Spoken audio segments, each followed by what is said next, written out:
Bismillahirrahmanirrahim. Assalamualaikum warahmatullahi wabarakatuh. Bertemu lagi di channel tryoutku, dan pada video kali ini saya akan membahas lagi latihan soal TUSKD numerik untuk persiapan tes CPNS tahun 2024. Kita mulai dari soal silogisme ataupun penarikan kesimpulan.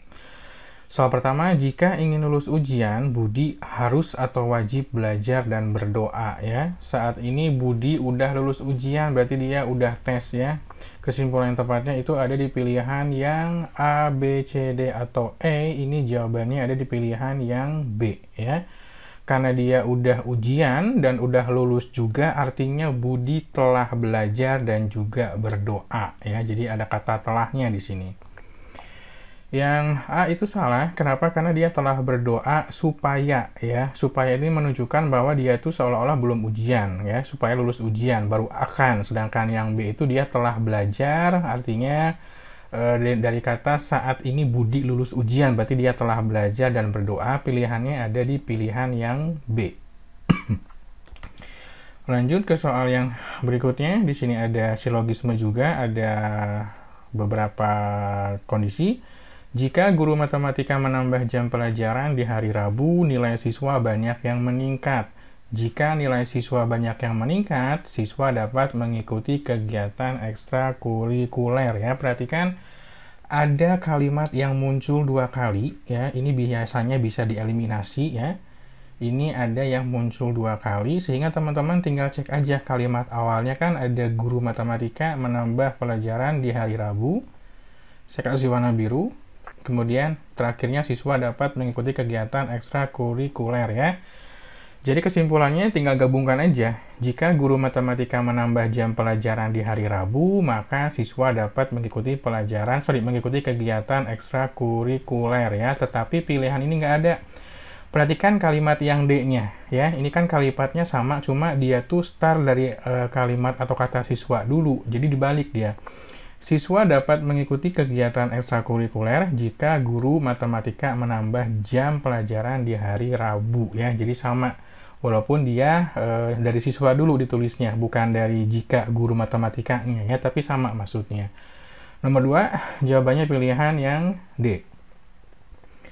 Lanjut ke soal nomor 3, semua dokter berjas putih membawa stetoskop. Tidak ada orang yang membawa stetoskop ya, tidak ada orang yang membawa stetoskop bekerja di puskesmas. Yang bawa stetoskop siapa? Dokter. Jelas ya? Jadi secara tidak langsung kesimpulannya itu bisa ditarik seperti ini.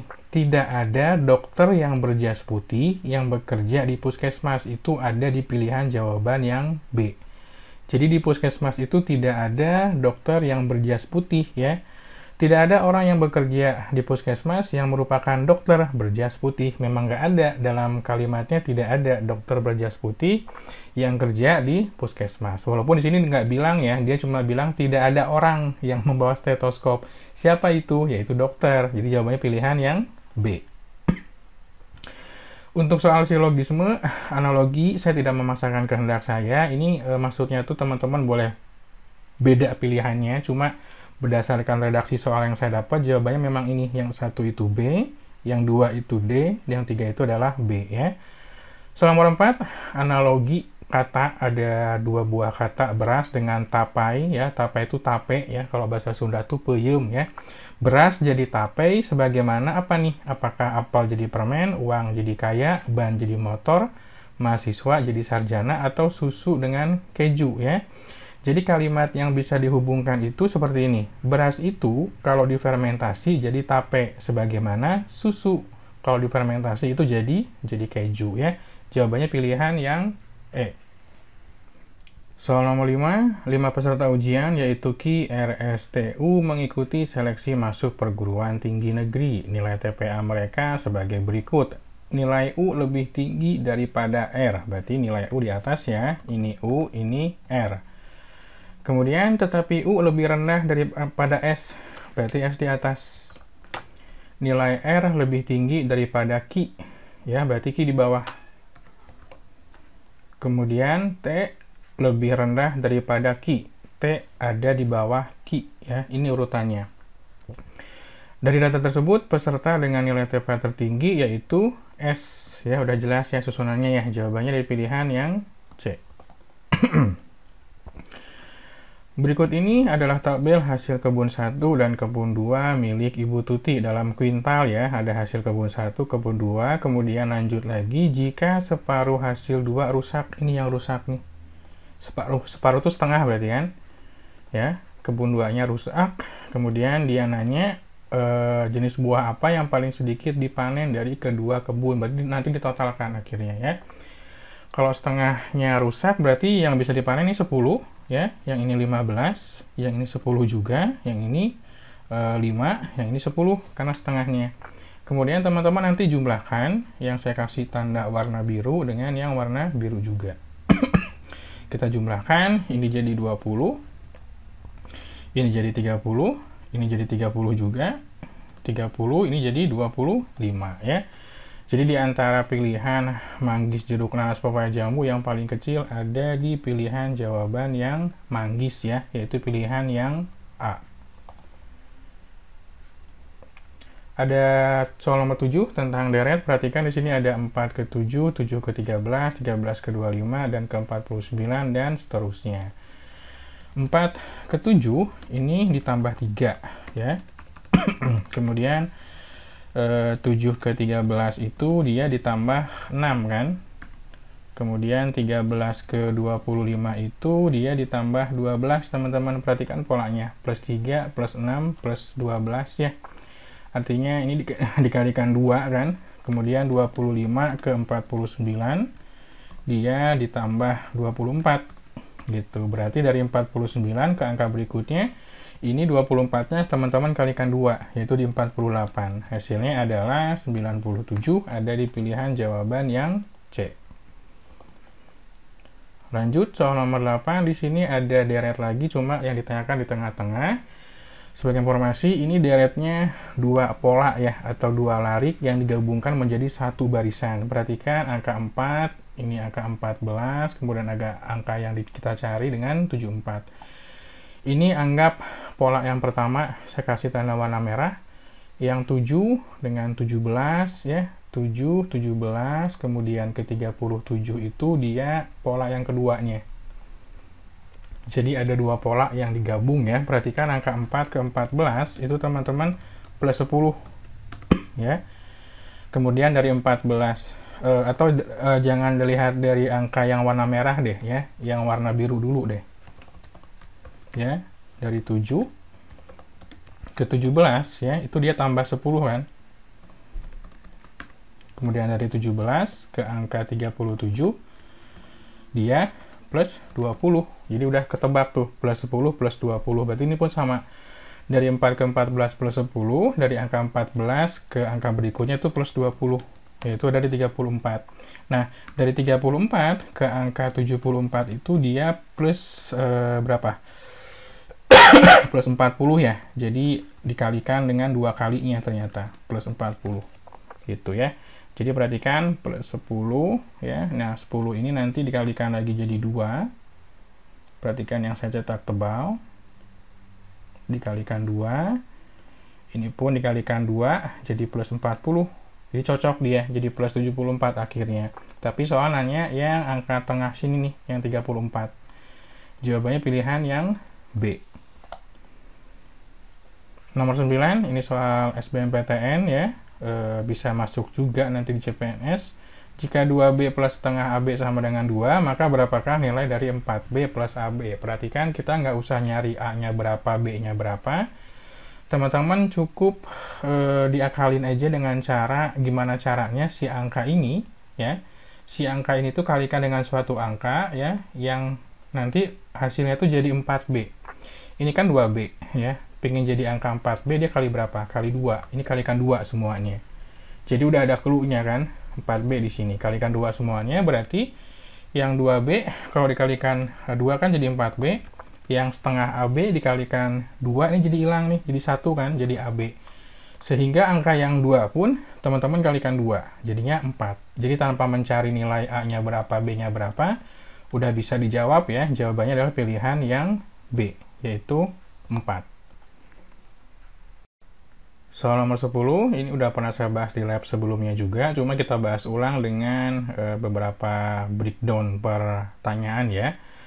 Ali dan Budi bersepeda dari A ke B, mereka mulai dengan waktu yang sama, sedangkan kecepatannya beda. Ali 30 km per jam, sedangkan Budi 20 km per jam. Setelah bersepeda selama setengah jam, Ali tiba di B dan berbalik arah dengan kecepatan yang sama ya. Pernyataan berikut ini yang benar adalah, perhatikan untuk ilustrasinya kurang lebih seperti ini. Ya.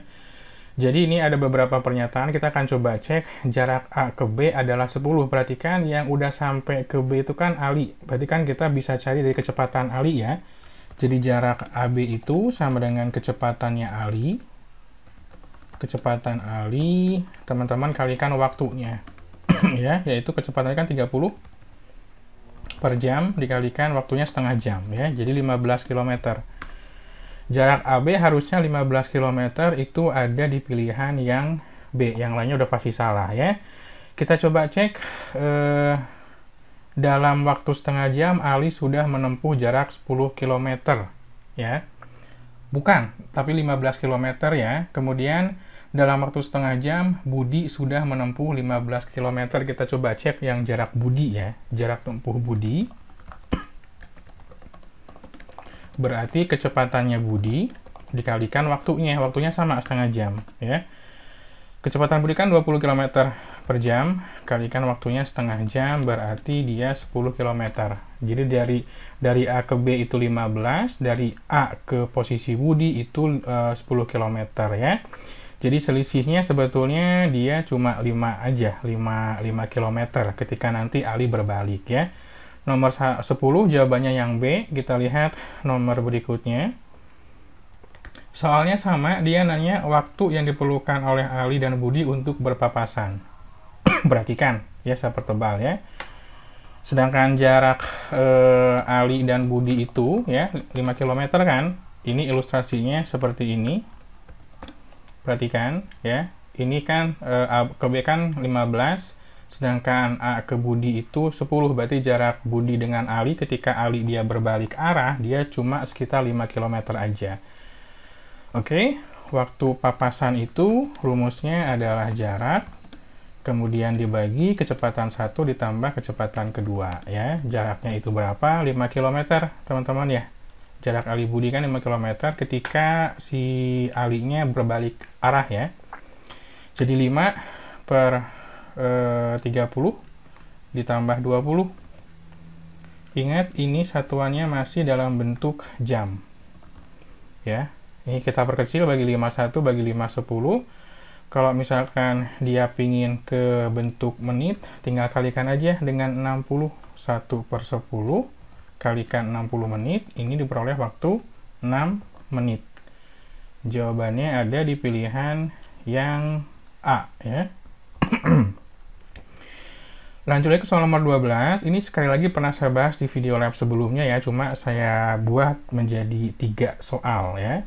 Dihitung dari sejak keduanya berpapasan, Budi membutuhkan waktu selama berapa menit. Perhatikan, ini ada ilustrasi ketiganya. Jarak ketika mereka papasan itu sama artinya dengan jarak Budi ketika dia berpapasan. Jarak B ke si C-nya kan. Tadi waktu papasan itu udah kita cari dalam bentuk jam ya. 1/10 dia. 1/10.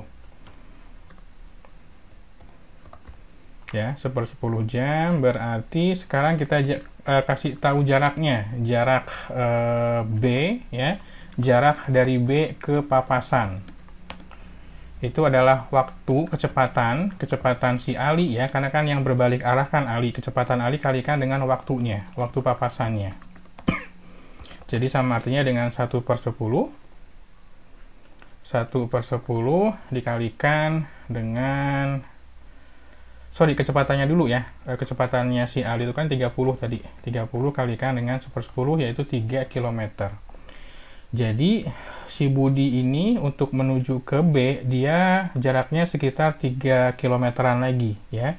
Berarti waktu yang diperlukan untuk Budi, waktu Budi untuk ke B ya, itu sama artinya dengan kecepatan dia jarak maksudnya.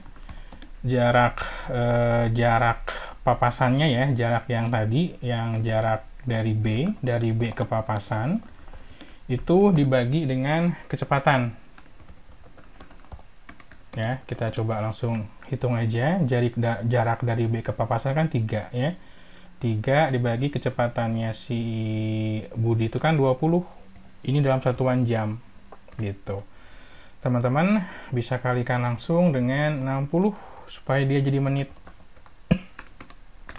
3 kali 60 bagi 20 kan 3 ya. Jadi jawabannya 9 menit gitu. Kalau yang di video sebelumnya, ini saya satu soal perlu beberapa tahap. Cuma kalau di video yang kali ini saya buat menjadi 3 buah soal.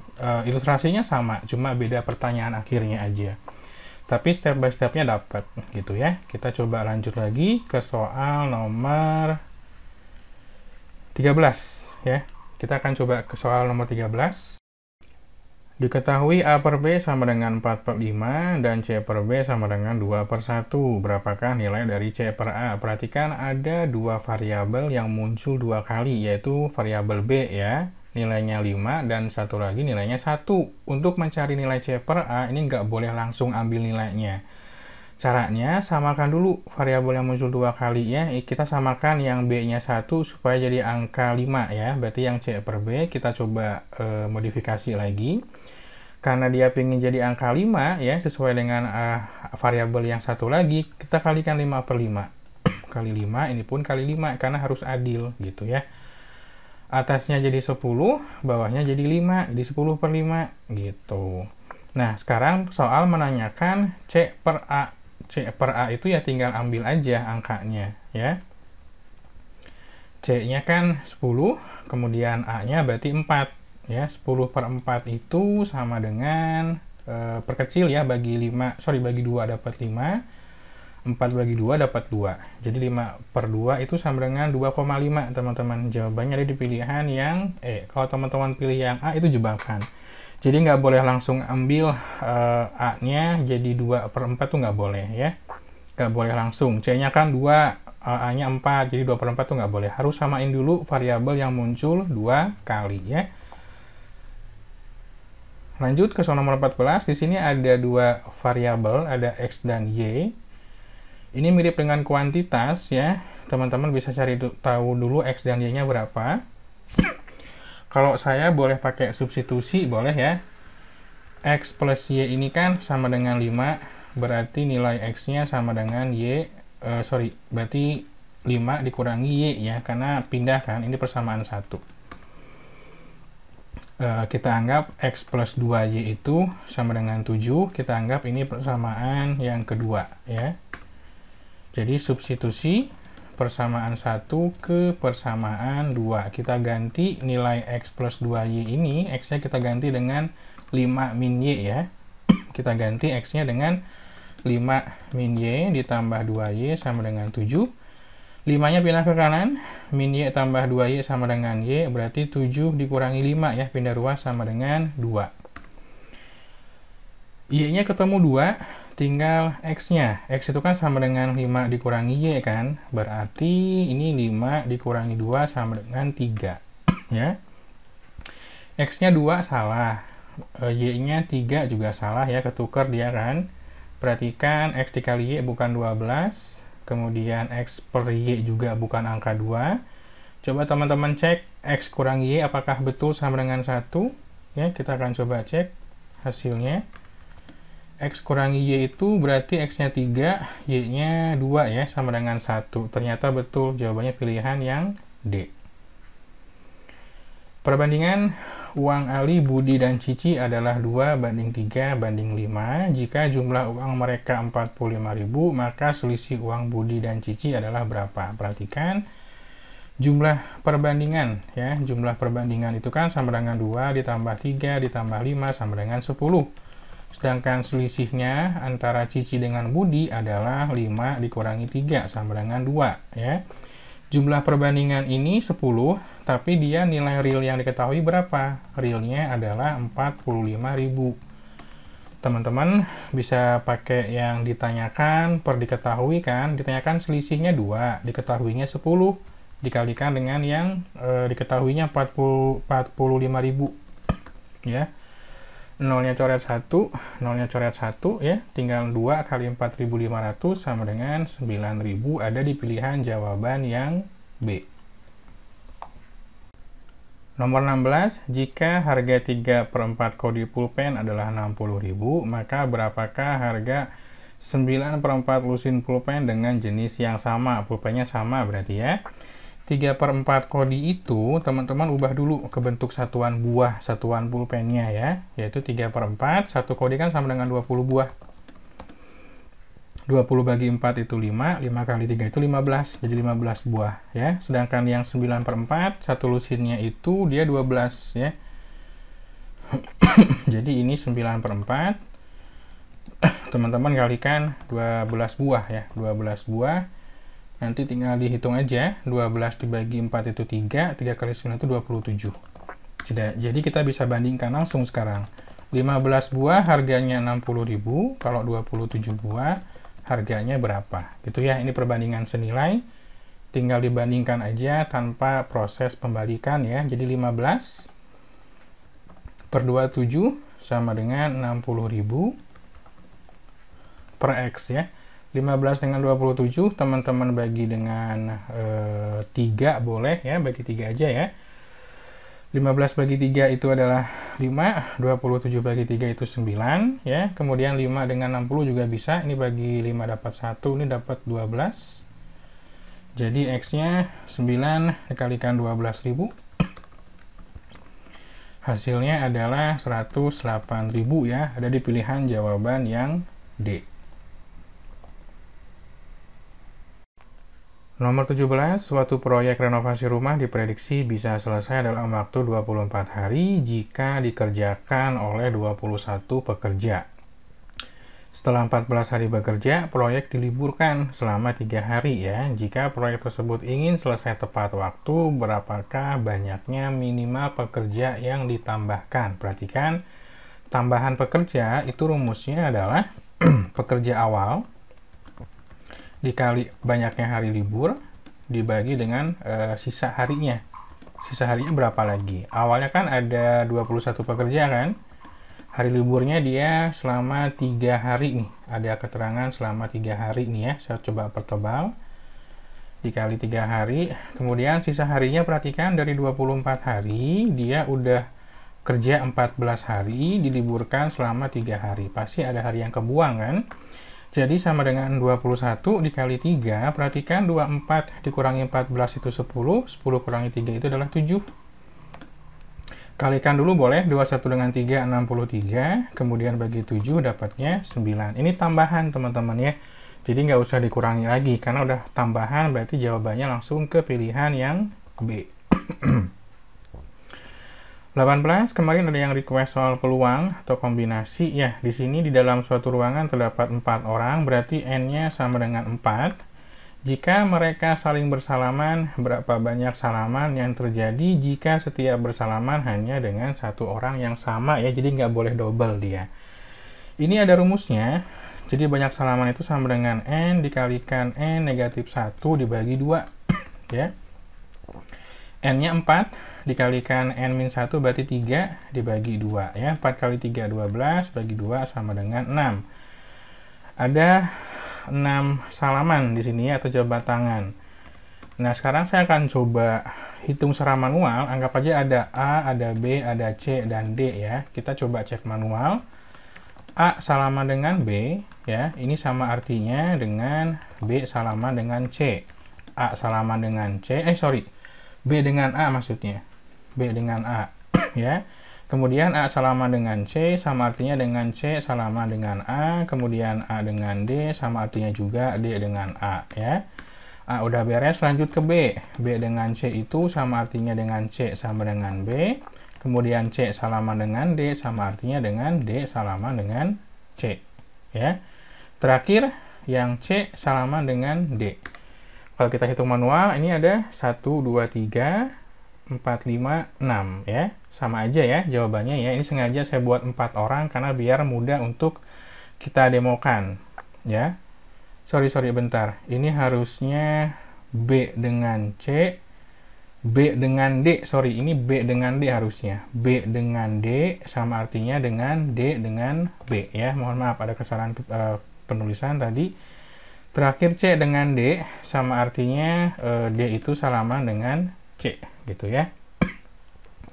Karena 4 orang masih bisa kita jabarkan secara manual. Berbeda dengan soal nomor 19. Di sini ada 15 orang, teman-teman bisa langsung pakai rumus yang tadi. N-nya sama dengan 15, berarti banyak salaman itu adalah N dikali N negatif 1 dibagi dengan 2 ya. Berarti N-nya 15 kalikan 14 dibagi 2 sama artinya 15 kalikan dengan 7 ya. 14 bagi 2 dulu aja. 15 kali 7 itu ada di 7 kali 5, 35, nyimpen 3 jadi 10 ya, jadi 105. Jawabannya pilihan yang C. Soal peluang tentang pelemparan 2 buah mata dadu. Perhatikan ada 2 buah dadu di sini ya. Untuk 2 dadu, ini ruang sampelnya, satu mata dadu itu kan, satu buah dadu kan ada 6 ya, 6 mata ya. Jadi 6 mata dikali 6 mata juga gitu. Jadi totalnya 36 ya, 6 kali 6. Kalau cuma satu buah dadu dia cuma ada 6. Ini 36 sampelnya. Sedangkan di sini peluang munculnya kedua angka berjumlah 6. Yang jumlah 6 itu kita coba cek ya. Yang jumlahnya 6 itu kan kalau yang pertama 1 ini dapat 5 karena jumlahnya harus 6. Kalau yang pertama 2 berarti pasangannya 4. Kalau yang pertama 3, pasangannya juga 3 juga. Kemudian 4 ke 2 dan 5 ke 1. Ini adalah peluang atau banyaknya kejadian untuk angka yang berjumlah 6 ya. 1, 2, 3, 4, 5 ya. Ini ada 5 kemungkinan. Jadi peluangnya tinggal bandingkan saja. Ada berapa kemungkinan peluangnya. Ya, jadi peluangnya itu ya 5 kita bagi sampelnya 36 ya, ada di pilihan jawaban yang C. Kemudian soal yang berikutnya nomor 21, ini lebih simpel. Sebuah dadu dilempar sekali, berapa peluang munculnya angka genap ya. Satu buah dadu ini ruang sampelnya ada 6 teman-teman ya, 1, 2, 3, 4, 5, 6 kan. Satu buah dadu itu ruang sampelnya ada 6 gitu. Sedangkan yang bilangan genap itu kan ada angka 2, 4, dan 6. Ini ada 3 kemungkinan gitu. Jadi peluangnya tinggal dibandingkan saja ya. Peluangnya kan ada 3 angka ya, 3 kemungkinan dibagi dengan total sampelnya ada 6. 3 banding 6 atau jawabannya 1/2 itu ada di pilihan jawaban yang C. Nomor 22 di sini ada soal cerita tentang aritmatika sosial tapi dihubungkan dengan bruto, tara dengan neto ya. Jadi bruto itu adalah berat kotor, kemudian tara itu adalah berat kemasan. Berat kemasan itu ya bisa peti ya, bisa karung juga bisa gitu kan. Sedangkan neto ini yang dijual ya, yang berat bersihnya gitu. Dan rumusnya bruto itu teman-teman hafalin yang bruto aja, yaitu neto ya ditambah tara. Brutonya itu adalah 15,5 kg, netonya kita cari ditambah tara 0,5. Berarti neto sama dengan 15,5 kurangi 0,5 ya, dia pindah ruas jadi 15 kg. Nah, si yang neto ini, yang berat bersihnya dia kan dijual dengan harga 12.000 teman-teman. 12.000 per kilogram. Untuk harga belinya dia beli 150.000 ya. Jadi ada harga belinya di sini. Harga belinya 150.000. Berarti total harga jualnya itu kan ada 15 kg kalikan dengan 12.000 ya. Jadi 180.000 nih total uang yang didapatnya. Berarti kalau misalkan kita hitung untungnya, jadi harga jual dikurangi harga belinya, yaitu 180.000. Teman-teman kurangi 150, ada di 30.000. Itu jawabannya di pilihan yang C. Soal terakhir masih tema tentang bruto, neto, dan tara ya. Pak Iwan membeli sekarung tomat dengan bruto 25 kg. Kita tulis rumusnya dulu. Ya, ini ya, brutonya 25 kg, ada keterangan, netonya kita cari, taranya 4%. 4% itu dikali berapa? 4% dari bruto sebetulnya ini tuh. Karena patokannya pasti bruto, ya, 4%. Jadi yang bruto itu, yang 25 itu dia udah termasuk 4% yang tara ini, gitu ya. Jadi 25 kg sama dengan neto ditambah 4% dikali brutonya kan 25 kg. Jadi tetap 25, kita tulis persamaannya dulu aja. 4% dikali 25 itu sama dengan 100% kilogram. Ya. 100% kan sama dengan 100/100, ya. Itu sama dengan 1. Sama dengan neto plus 1 kg. Berarti netonya sama dengan 25 kg, kita kurangi 1 kg, jawabannya 24 kg. Ini yang bisa dijual ya. Tomat yang bisa dijual itu 24 karena yang lainnya itu ada berat kemasannya juga. Ya, ini dijual 5.000 teman-teman. Berarti total harga jualnya itu ada 24 kg kalikan dengan 5.000. Ini jadi berapa? 120.000 ya, 120.000 total uang yang kekumpulnya. Kalau misalkan untungnya 40.000 ya, harga satu karung tomat tadi berapa gitu kan? Untuk untung itu kan sama dengan harga jual dikurangi harga belinya ya. Untung 120.000, untungnya 40.000, harga jualnya tadi 120.000 dikurangi harga belinya. Jadi harga beli sama artinya dengan 120.000 kurangi 40.000, yaitu diperoleh jawaban 80.000. Ada di pilihan jawaban yang E ya. Oke, mudah-mudahan pembahasan soalnya bermanfaat. Buat teman-teman yang suka boleh like, tentunya boleh subscribe juga. Sampai ketemu lagi di pembahasan soal yang berikutnya. Wassalamualaikum warahmatullahi wabarakatuh.